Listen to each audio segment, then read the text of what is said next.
दिवाळीचं खाऊन खाऊन करून करून कंटाळा आले, तोंडाच अक्षरशः चव गेले.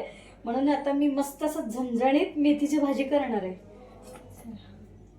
असं हे स्वच्छ धुवून चिरून घेतले मेथी.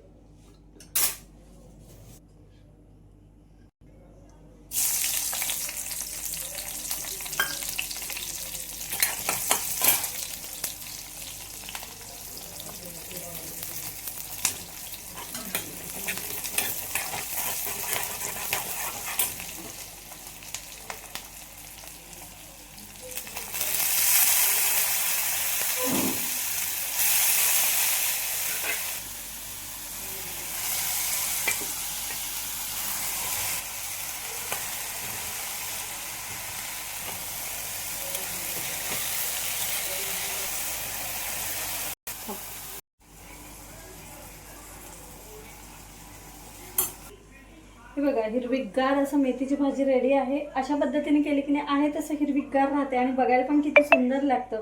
आणि त्याच्याबरोबर आपण घेऊया मस्त कांदा भाजी आणि पोळी. मस्त या खायला, चला.